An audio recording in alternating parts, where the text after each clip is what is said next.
జనసేన వాళ్ళైనా మనిషి మంచోడు కానప్పుడు మనిషి మంచోడు కాదంతే. దానికి పార్టీలకు సంబంధం లేదు. మీ పార్టీలో ఉంటే పవన్ కళ్యాణ్ ఇదే చెప్పాడా? ఒక ఆడపిల్ల జీవితాన్ని నాశనం చేసేవాడిని మీరు సపోర్ట్ చేయండి, సంకలేసుకోండి. మరి పవన్ కళ్యాణ్ ఎందుకు మాట్లాడలేదు ఈ విషయం మీద? ఆయనకు తెలియదా ఏం జరిగిందో? తెలుసు కాబట్టి ఆయన నోరు మూసుకో అన్నారు. మీరందరూ ఎందుకు సంకలు గుద్దుకుంటారు? ఎంత పార్టీలకి ఎంత మీ పార్టీకి సపోర్ట్ చేస్తే పార్టీ వేరు, వ్యక్తిత్వం వేరండి. టాలెంట్ వేరు, అతని యొక్క క్యారెక్టర్ వేరు. ఆ అమ్మాయికి సంబంధించినంత వరకు అతను మంచోడు కాదు. ఆ అమ్మాయిని హరాస్ చేస్తున్నాడు. ఆ అమ్మాయి దగ్గర సాక్ష్యాలున్నాయి. అర్థమవుతుందా? ఒక ఆడపిల్లని మానసికంగా నన్ను ప్రేమించని హెరాస్ చేయడం చాలా తప్పు.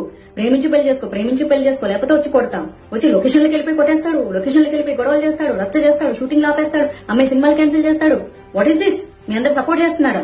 స్టూపిడ్స్. మీ ఇంట్లో అక్క చెల్లెలు లేరా? అక్క చెల్లెలు లేకపోయినా పర్వాలేదు. మీరు మనుషులు కాదా? మీరు ఇలాంటి వ్యక్తిత్వాలేనా? ఒక ఆడపిల్ల తనకి ఇష్టం లేదంటే వెంటపడి 100 మెసేజ్లు పెట్టి 100 కాల్స్ చేసి హరాస్ చేసి నన్ను పెళ్లి చేసుకో, లేకపోతే కొడతా, లేకపోతే తిడతా, లేకపోతే చంపేస్తా, నీ వర్క్ నేను కొలాప్స్ చేస్తా, నాశనం చేస్తా, ఇవేనా మాట్లాడేది? Stupids, very idiots.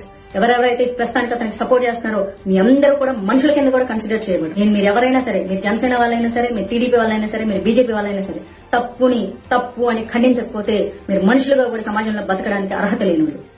Mind it.